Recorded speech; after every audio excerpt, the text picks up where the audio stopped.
welcome to the WiSP Sports Desk. I'm Chris Stafford, and you're listening to Season 3, Episode 37.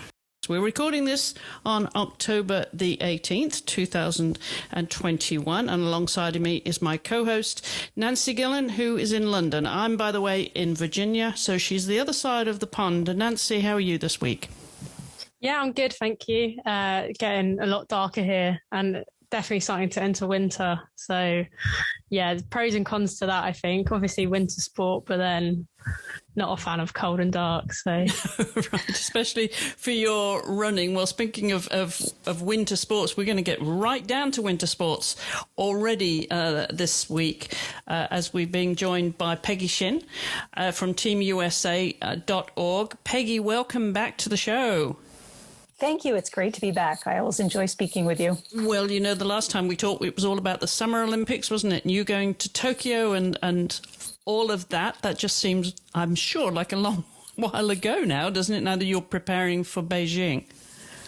It does, but it also seems close because I think a lot of what we learned and what we did in Tokyo is going to apply to Beijing, particularly when it comes to being in a bubble. Yeah. And it'll be interesting to see how different your experience is from Beijing, from Tokyo, now going to Beijing for those Winter Olympics, which are in February. But meanwhile, we're about to kick off in a week's time. Solden in Austria is the first race of the World Cup season. It's upon us almost momentarily. Do you get excited like I do? Am I just a kid at Christmas? I do get excited, but at the same time, it sneaks up on me. You know, there's still fall foliage. I still have flowers blooming. And then all of a sudden you look at the calendar and you're like, oh my gosh, Solden, I have to switch my brain to skiing.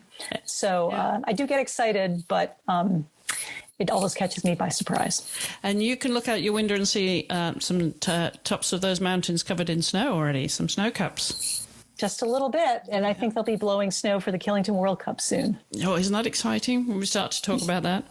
Yes. But as I said, we start with Solden. And I know that there was a media summit last week. And I actually have a clip from Michaela Schifrin that we'll play in just a moment and getting her reaction to the pressure of the both World Cup season starting and preparing for the Olympic Games. But give us your take so far. What's the scoop on the White Circus? Well, from what I've heard and from what I've observed, and granted, my observation is still pretty much coming from my home here in Vermont because we still can't really travel anywhere, is that things are a little bit more back to normal. Skiers were actually able to get on snow quite a bit this past spring and summer. It might not have been in their typical locations of, New Zealand or Chile, but they were able to get on snow. So it just sounds like everybody was training a little bit more, quote unquote, normally.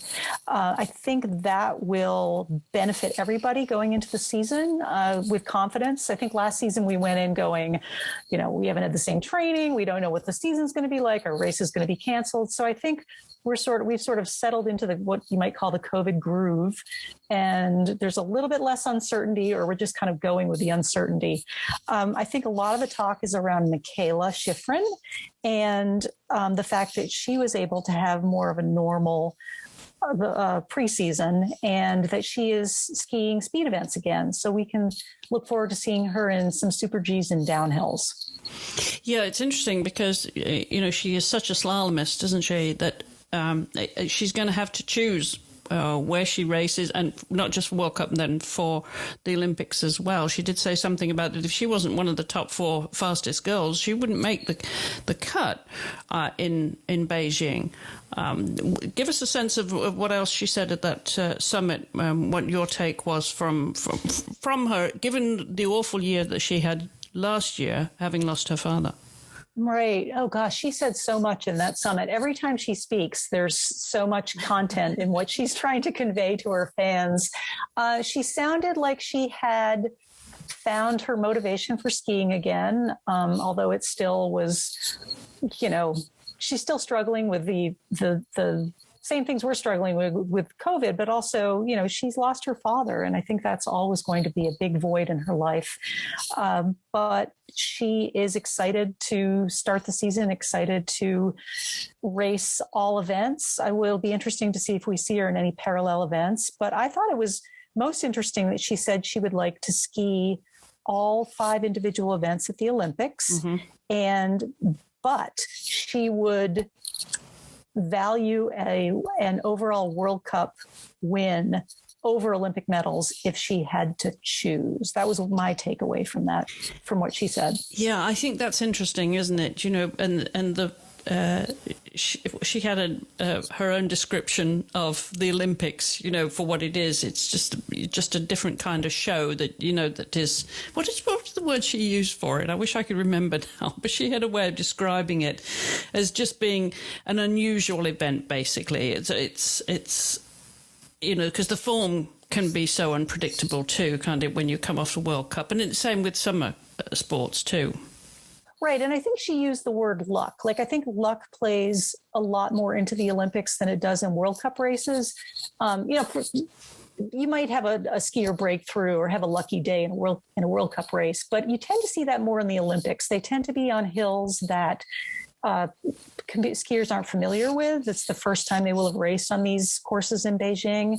And the format is, you do at World Championships, you might have races back to back, but they're a little bit more forgiving. At the Olympics, they're trying to fit in all these events, hockey, snowboarding, luge. So the schedule can get messed up. So, you might be favored to medal in all she might be favored to medal in all the events, but if they're held back to back to back, gosh, that's going to be a pretty big load to lift. And I think, like we saw in Pyeongchang, she won't race in all events if they end up being back to back to back. And because so much luck goes into play at the Olympic Games, I think that's why she said she would value an overall World Cup trophy more than an Olympic medal, because she doesn't like her skiing based on luck. She's always valued the hard work that she puts in. Yeah, that's a very good point. Well, let's just hear what she said when she was asked about the pressure that's put on her when she's going into these bigger events. There's a certain amount of almost psychology involved when you have dealing with your personal expectations, which I've talked about, like low expectations, high standard, and that's all well and good. But at the end of the day, in a really high pressure situation, especially when you're tired and it's something you really care about, it's hard not to have your own expectations, but also feel expectations from like the whole world and everybody around you, literally anybody who's not you. And that could even be the people who are closest to you, your team, your coaches, your family, people who you would never like normally consider to be like pressure adding individuals. But that's just kind of the way that pressure works, is like you care about opinions of other people, and you very certainly care about opinions of the people who are the closest to you and working with you on a daily basis. So whether it's the media or it's coaches or it's teammates or it's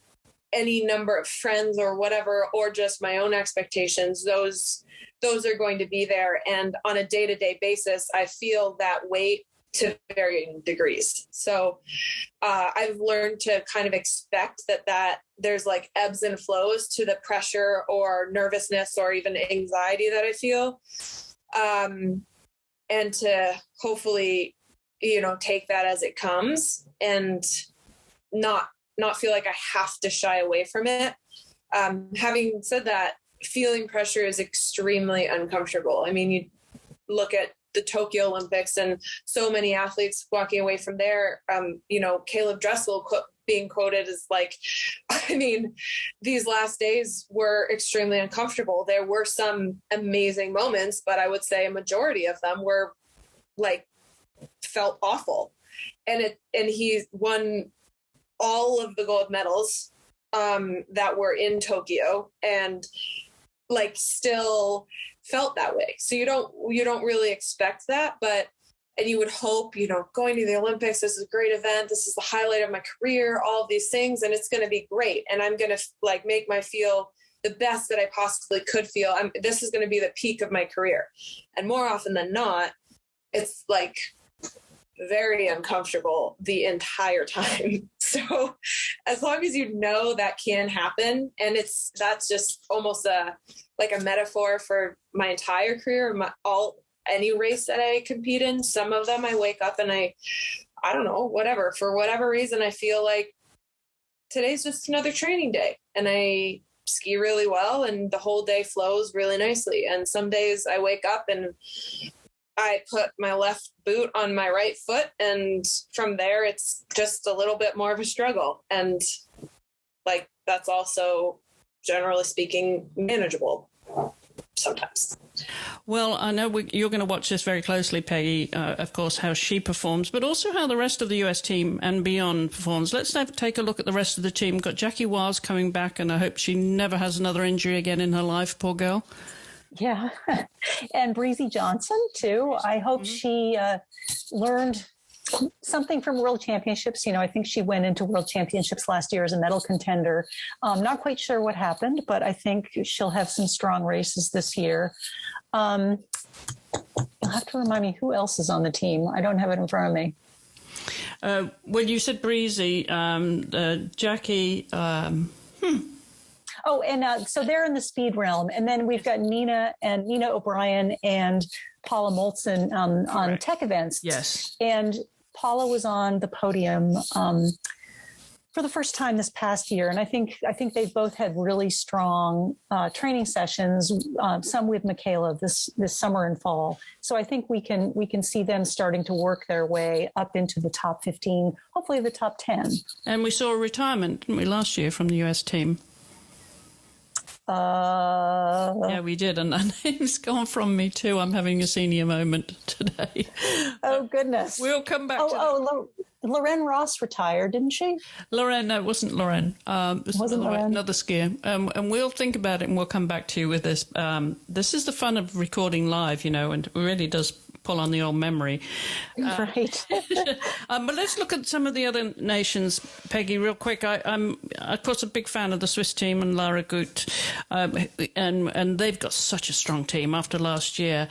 They have the advantage, of course, of being based in Europe and having been able to get on snow. Most of the year. They didn't have to go to Chile, or not. I mean, their travel wasn't as impeded as it was for the North American skiers. So what do you think they're going to look like coming out next week in Solden? Well, I don't know is Lara going to race in Solden? I don't know yet. I don't know if Lara will. No.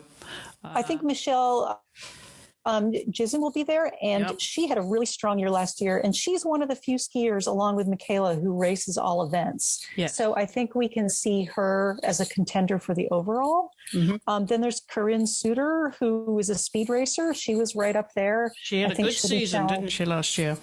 She did, and I think she'll be challenging for the definitely maybe the downhill title. Mm-hmm. But I think we might see something from Federica Brignoni from Italy. She was the overall winner in 2019. And she's one of my favorite skiers. She's so bubbly and enthusiastic.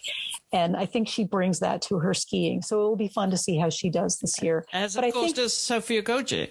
I mean, she's such a bundle to watch too. Hopefully she'll be injury free. Because she got interrupted last year with injury.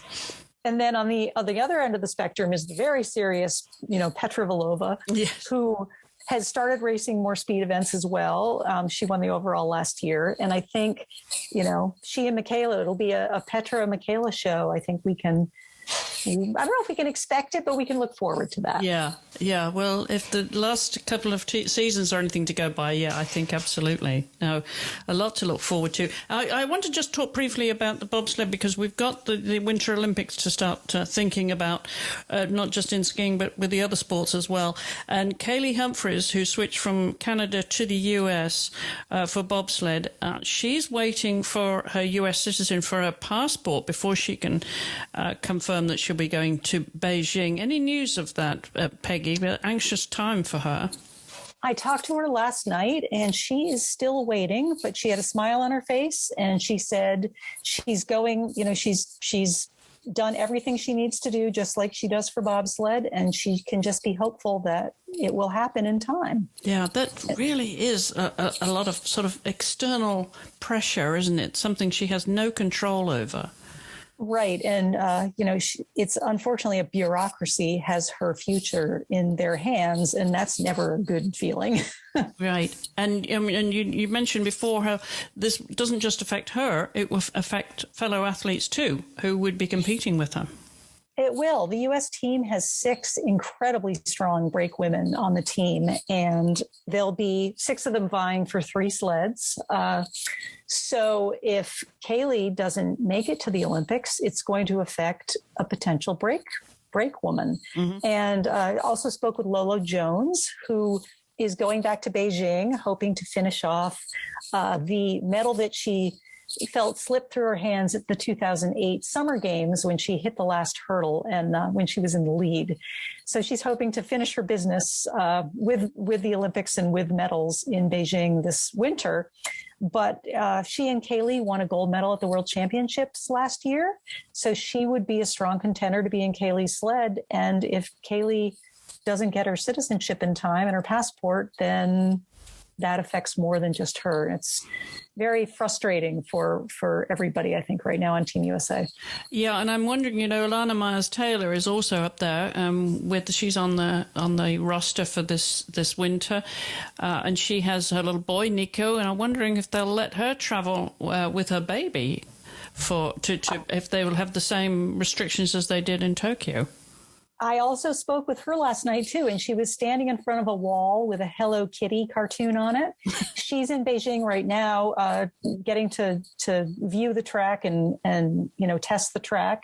So I think she had Nico with her at this time. So hopefully he'll be able to travel with her. Hopefully her husband will make the U.S. team as well, and they can all go over as a family. But she's back and going strong, and she and Kaylee are going to be right up there, both 2 gold medal favorites. Yes, yeah, they really are powerhouses, both of those women. Any other updates for us, Peggy, when it comes to the snow sports? Well, I have just talked to a few of the cross-country athletes. I think everybody that I've talked to and is looking forward to winter, and they haven't started racing yet, but I think everybody's optimistic, in a much better place than we all were in a year ago. Most of them are vaccinated, so that's a good sign. You're going to have to be vaccinated to go to Beijing, or you're going to have to quarantine for 21 days. So I'm hoping most of the athletes will be vaccinated, but no, I think everybody's just excited for competition to start. And what are you expecting in terms of travel that might be different to what you experienced in Tokyo? Well, I'm hoping that the pre-travel paperwork is a little bit less. In Tokyo, they didn't require vaccinations, where Beijing, as I said, it will be required even for reporters and staff members. So I'm hoping it will just be easier logistically on the front end, just to get there with our vaccine cards and a negative COVID test and a passport, and not have to jump through this rigmarole of a 14-day activity plan and apps to download and written pledges in languages we don't understand to sign. That was all a bit crazy. So I'm hoping the travel will at least be more straightforward. Although I did hear that there will be no commercial flights going into Beijing, and we'll be on charter flights, but that's just a rumor right now. Wow. Yeah, this interesting times. We'll have to get you back on once we've had a few World Cup races, Peggy, and before you take off for Beijing next year, and just to get your sense of the form of our athletes going to Beijing. We'll be able to drill a little bit deeper, I would think, once we've got some competitions behind us to preview. I agree. The Beijing. I agree. Okay, shall we do that? We shall. I think everybody is optimistic about their training, but you never know the outcome of the training until, what do they say, the rubber hits the road. It will be a good time to chat in a couple months. Yeah, the ski hits the snow, and hopefully they keep the skis between themselves and the snow. Right, exactly. Awesome. Well, always great to catch up with you, Peggy. Thank you for taking time to do this. Thank you. Thank you for asking me to be on, and I'll chat with you soon. Yeah, we'll have you back in a few weeks' time. Take care. Enjoy the changing season. Thank you. You as well. Well, we can take a short break and we'll be right back after this.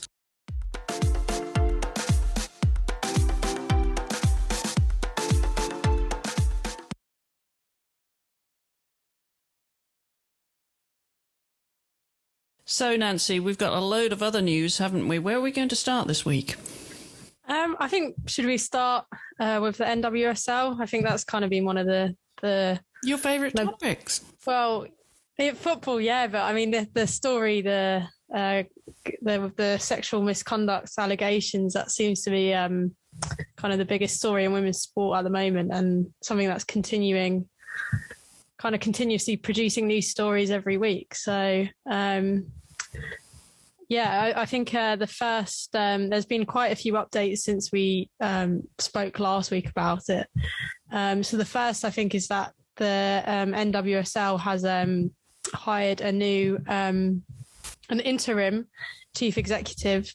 So Lisa Bard, who was in charge previously, resigned when all these allegations came out. Marla Messing has been appointed as the interim CEO. Obviously this is a very kind of tricky situation to go straight into. There's been allegations from kind of a number of different clubs, and it's obviously something that is structurally wrong. And then also I think the fact that she's interim as well means that she doesn't necessarily have the kind of, she can't necessarily implement long-standing change if she's not necessarily going to be there for a long time. But she's got quite significant experience within the sports industry, and served as president and chief executive officer of the 1999 FIFA Women's World Cup. So she has experience in women's football. Then the NWSL are going to continue to search for a permanent commissioner. And like I said, there's kind of quite a big task on their hands because, there's obvious structural reform that's needed there.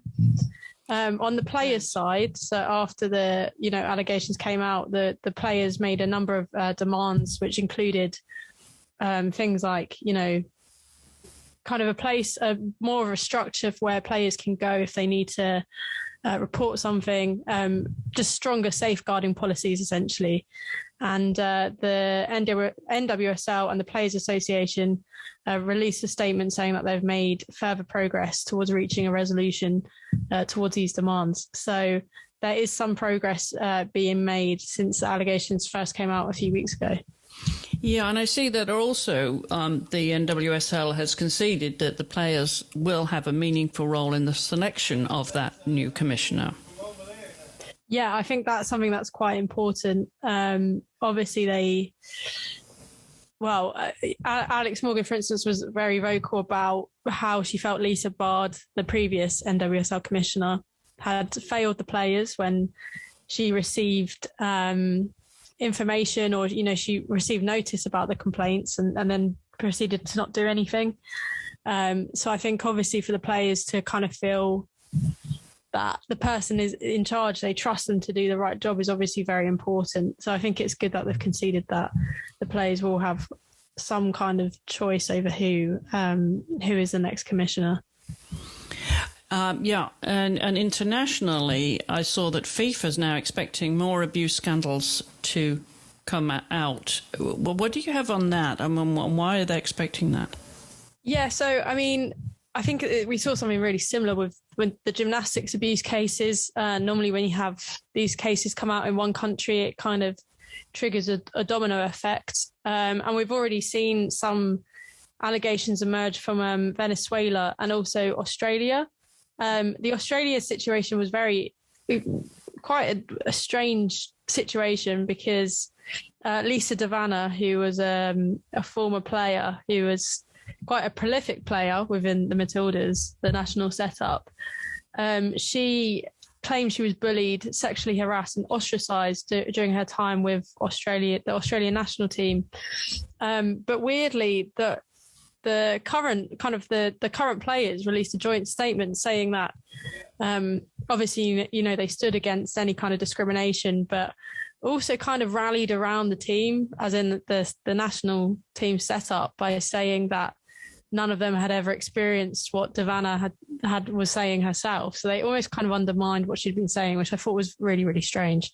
So I feel like there's probably going to be more coming out from that situation over there, because it kind of, you know, not to make any big claims, but it kind of seemed like the Australian FA was, you know, wanted the players to put out this statement so it looked like everything was fine, when actually there were quite bad, serious allegations coming out.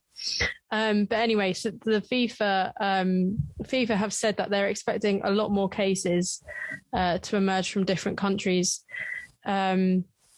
So I think, like I said, with the gymnastics that happened, and I think it's kind of to be expected when you've got these, you know, these certain structures in place which are obviously not working. It's not just specific to the US or Australia or Venezuela.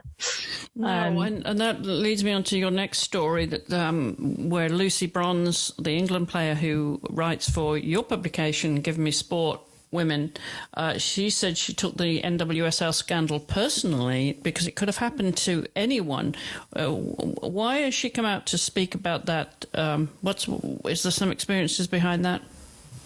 I don't think necessarily personally to her, but I think obviously this kind of, you know, every people that are WSL here have, you know, former teammates in the NWSL, or just friends, or maybe national teammates. So they've, you know, obviously kind of, it probably hit quite close to home, and there were the WSL stood in unity with the NWSL before their matches the weekend before last.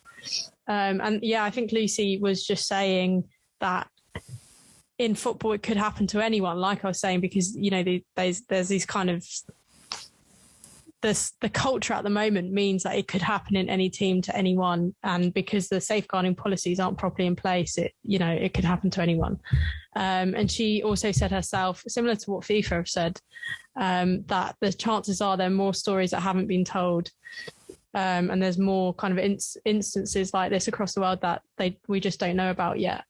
And then she kind of wrote about the importance as well of why the WSL teams decided to stand in unity with the NWSL, to make sure that things didn't go quiet and that the right protocol was put in place so that similar situations didn't happen again. So, I mean, it's great to have the same as Alex Morgan did as well, how outspoken she has been and how much she's holding the NWSL to account.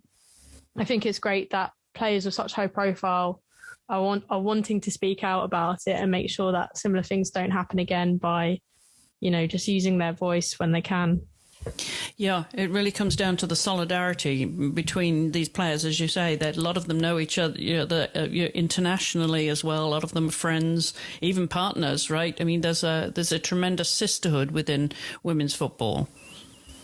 Yeah, definitely. And I think, like, you know, Lucy in the column said about taking it personally, I think that is why, because there is this big unity. Obviously, it's not easy to be a women's footballer. You struggle with things, just basic things like being paid fairly, having the right resources, you know, obviously getting abuse just for doing your job. So I think that kind of brings the players closer together. And then, yeah, when something like this happens, I think they just all want to stand up for each other, basically.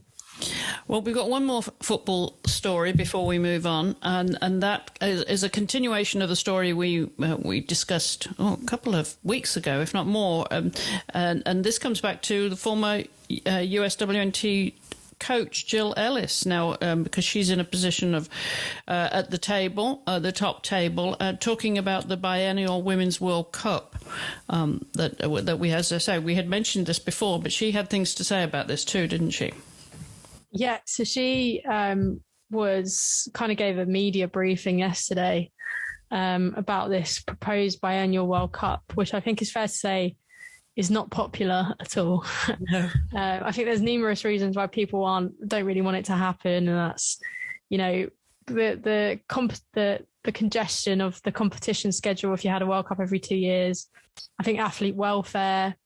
I think the idea that FIFA are saying they want to do it to promote women's football, but it's probably more that they want to do it because they'll make more money from it. So it's kind of whether they have the best interest in mind or not when they're putting this proposal forward. Right. Jill Ellis essentially kind of had to defend this idea.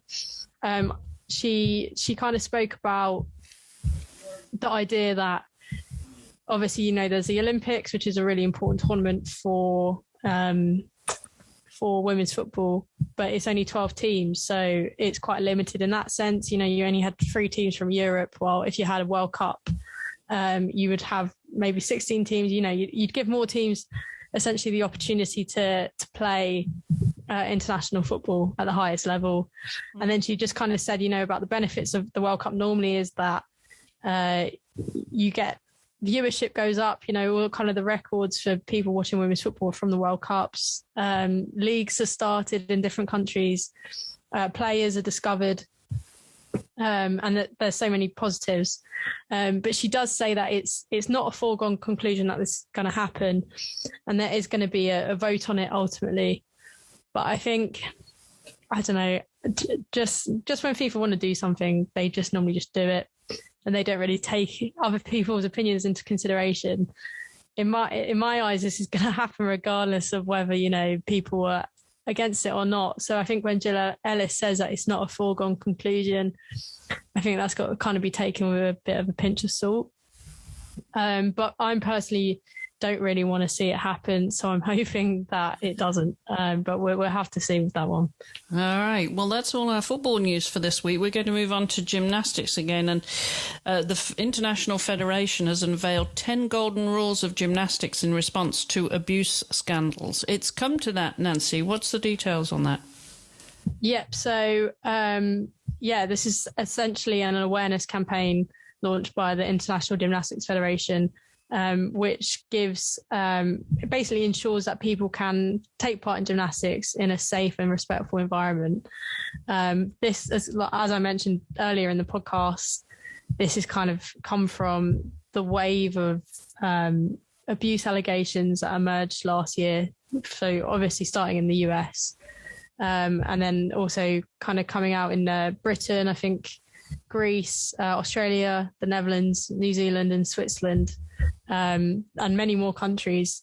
Gymnasts were speaking about the quite traumatic experiences they had at the hands of their coaches or while taking part in gymnastics. So essentially, the kind of 10 golden rules are a code of conduct, and they feature things such as I do gymnastics for fun. I pursue my own dreams, not someone else's. I know that I will have good days and tough days. I will listen to my body, and I balance my passion for gymnastics with other big goals in my life. And also the campaign emphasizes my health is more important than medals. So I think it's essentially just trying to change this win at all costs culture, which is been the kind of main reason, I think, for a lot of these abuse cases. But the FIG has said that changing people's minds cannot be done overnight with a magic wand, and it will take time. But it does seem like they are trying to implement a culture change at least. Yes. It's interesting, even though they've admitted that it will take time to move away from the old harmful training methods.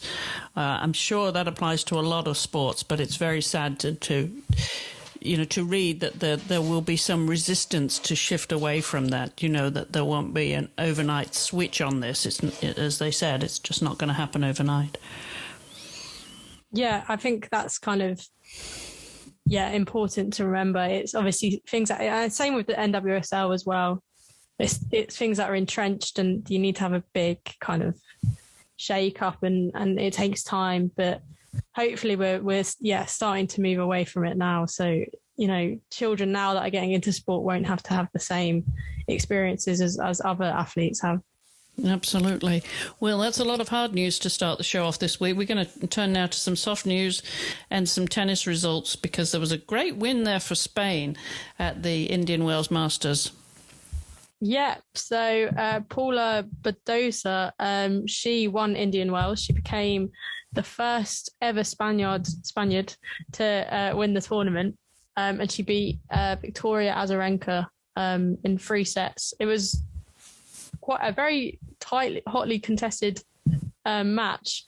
So it was 7-6, 2-6, 7-6, so 2 tie breaks. And people, I didn't get a chance to watch it, unfortunately, because it was in the middle of the night. But people that watched it said it was one of the best epic tennis matches they've seen. So it was a match that I think kind of branded match of the year. So obviously, really, really hotly contested. But Badoza eventually came out on top. And she's experiencing quite a rise up the rankings at the moment. I think she's now moved into world number 13, so up 14 places in the rankings. And just yet another young tennis player who's performing really well. So interested to see how she. I think normally with a lot of the Spanish players, they kind of prefer the clay court and do better at events like the French Open and Madrid Open and in Italy. It's interesting to see she's done well on hard court there, and hopefully she'll be at the Australian Open and we can see how she does at a Grand Slam. Yes, for sure. Another player that jumped up the ranking 6 places was Ons Jabeur, the Tunisian player who was in Indian Wells as well. So there's a lot of new talent there to keep an eye on. It will be fun watching these go into Australia. And that will happen just at the turn of the year. We come out the holidays and suddenly it's the Australian Open. All that to look forward to. And big news, of course, on this side of the pond last weekend when Chicago won the first WNBA title, winning over Phoenix Mercury. I don't know if you saw any of the scenes from that. Do you get any coverage of our WNBA over there? It's mostly on social media.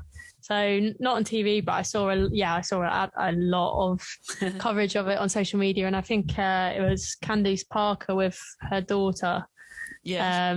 The clip of that was really nice to see. Obviously, very emotional scenes, and it looked like they had a really good celebration afterwards. Huge celebration, yeah. You could fairly say they went wild after that win for the first time they took that title, and it's hugely. Excuse me, that's hugely prestigious here, the WNBA title. The Phoenix Mercury is a team out of Florida, and we've talked to their coach, Sandy Brundell, on the show before now, and of course she was on the losing side there, but she's Australian. Don't know if you know Sandy, but we've had her on one of our shows, and we've also had Candice Parker on. She gave us a very very up close and personal interview on the CWSA podcast a few weeks ago, so you can check back and listen to that if you're a basketball fan. They're all at wisports.com and WiSports on your podcast app. So we're moving from basketball to rugby now, because good news about the rugby as a fast-growing sport, and then they've announced the Rugby 7 Series as well from the HSBC, I should say, World Rugby 7 Series for 2022. So I think that's our last... No, that's our last sports story. No, I should say team sports story this week. Nancy, you've read that about... That was in The Guardian, I think. I've got a bit of a gripe with The Guardian, the British newspaper. Do you get their newsletter? Oh, I don't, but I have seen you've tweeted about this. They don't really include much women's sport in their newsletters, do they? No. 1 story in 10 will be women's sport. Yeah, that's not... I mean, it should be 5, shouldn't it? It should be 50%. It should be equal, yeah. Yeah, it's not as if they're short of news, but they did cover this piece about women's rugby being the fastest growing sport, so now it's time to invest. Did you see that? I did see it, yeah, and I thought it was really interesting. There was a section talking about the fact that a lot of players are still part-time, and that is something that just can't, that dilemma between juggling a job and rugby, and being able to do that it can't last indefinitely. That something about that's got to change. You've got to be able to give them full-time contracts. Obviously, the money has to come first. And it's I think they go on to say that the financial side of it is progressing, the financial side of it is struggling. So there's not enough money going in to give the players full-time salaries. So there's kind of a bit of a gulf, I think, with the maybe coverage they're receiving and like going on telly and stuff like that. And then I think, you know, we've seen it with the Six Nations where Wales are kind of getting thrashed because they're not full-time players.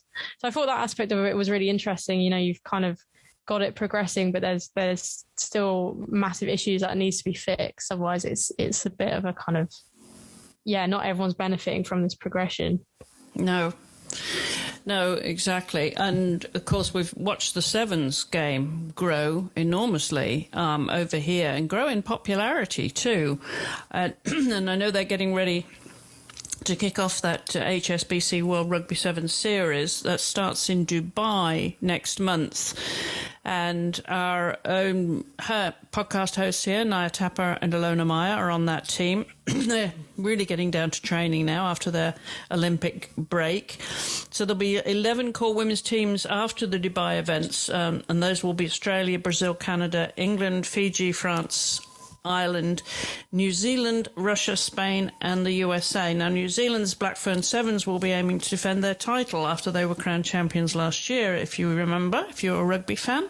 Yeah. And next year, and next year, of course, will be the Commonwealth Games. After the series finished, they'll be going in July to Birmingham for that, and concluding with the Rugby World Cup Sevens in Cape Town in September. So they've got a really busy year next year.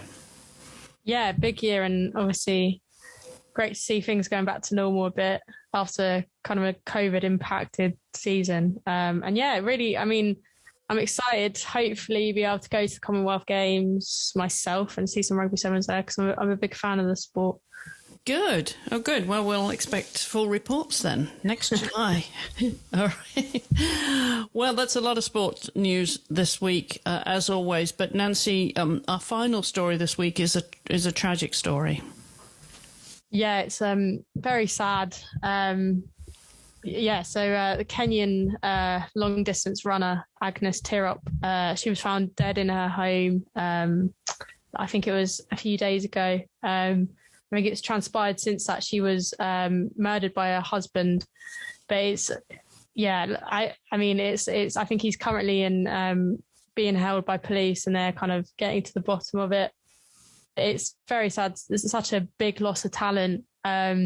She'd only just kind of finished fourth in the 5,000 meters at the Tokyo 2020 Olympic Games. And had also earned 2 bronze medals at the World Athletics Championships, the most recently in 2019. So, and only 25, obviously a very young talent, kind of up and coming talent. And yeah, really, really devastating news. I think Kenya Athletic, the governing body for athletics in Kenya, wrote, Kenya has lost a jewel who was one of the fastest rising athletics giants on the international stage. So I think everyone there I've seen other athletes in Kenya and just around the world kind of react to the news, and very, very sad. So, yeah. Absolutely tragic. And she was killed just a month after she broke the 10K world record in Germany. Yeah. So she managed to break the record she ran it in 30 minutes and 1 second, which was 28 seconds off the previous record set in 2002. So, yeah, so very obviously talent kind of cut short there, and very sad news. Very, very sad news to end on. Well, speaking of running, how's the marathon running going, Nancy? You've got the bug now, haven't you? Yeah, so I mean, it's 2 weeks-ish since I did the London Marathon, so it's kind of been recovery a bit. Been doing a few 5Ks. I did park run for the first time, which is, I don't know, I think you have it in the US, but I don't know if it's that well known. But it's... Yeah, we do. Yeah. Mm-hmm. Yeah, so like an organised 5K every Saturday morning. I think it's 9 a.m. on a Saturday morning, which is not the most sociable time in the world, but I didn't do anything on Friday evening, so I thought I'll get up and do the park run on Saturday morning. And it was, the first one I ever did. So I think I've obviously done running the wrong way round, because I think people normally start with stuff like park runs and then move up to the marathon. But yeah, it was really nice. I had a really good time, and it's kind of, it's quite nice. I think once you get the bug of running with other people, it's quite motivating as well, because you want to beat people. But yeah, I'm hopefully I've entered the ballot for the London Marathon next year and considering a few others. So hopefully I'll have something to start training towards again, because it's a lot of fun. Yeah. Now that you've got the bug, you need that. You need to get back into training, right? With that goal, it's having the goal, isn't it? Yeah, it's kind of like having the focus, and it definitely motivates you. Like, I think it'd be very hard to go out and do like a 3-hour run if you didn't have that ultimate motivation of aiming for a race. So it'd be nice to get something in the diary, even if it's next summer or next autumn. Right. All right. Well, we'll follow that journey with you once you start training again. Meanwhile, I do have a goal of my own. Next week, I'm going to be cycling it's quite well known here, the Virginia Creeper Trail, which is on the Virginia-North Carolina border. And it's a 35-mile ride from the top of the mountain, White Top Mountain, down through Damascus to Abingdon. And apparently it's absolutely beautiful at this time of year, of course, with the leaves changing as well. This is the time to do it. But it's a coincidence. It's a purely timing coincidence that I'm doing the Creeper Trail over Halloween. Oh, yeah, of course. Wow. So who knows I will find on that trip down the mountain. That sounds really fun. So good luck with that. Thank you. Yeah, that's going to be great fun. So that's a little bit of mountain biking, but easy. I mean, it's downhill most of the way, so not too hard. I'm certainly not going to do it uphill. Apparently people don't do it. It's a steep mountain. So looking forward to that. That will be next week, but we'll have another show next week before I do that. And that will be recorded next Tuesday. We record on a Tuesday and the show goes out on a Wednesday. So if you have any story ideas or anything that you think we should be covering, do drop us a line to info@wispsports.com. You can also follow us on social media at Wisp Sports and leave your comments and questions there. And it also helps other people to find the show if you leave us a review or a rating on iTunes. So if you have a moment to do that, we would love that. Thank you so much for your support, as always. And Nancy, remind everybody as you sign off this week where they can find you and how they can follow you. Yep. So I'm on Twitter at Nancy_Gillen, on Instagram as at NancyGillen_sport. And then I write for Give Me Sport Women. So everything can be found there. And our Twitter handle is at GiveMeSportW. And before we go, in case you're wondering who that skier that was that I referred to earlier, who retired last season, that was the American Alice McInnes. And we'll be back with more news from around the world of women's sports this time next week. Until then, thank you for listening.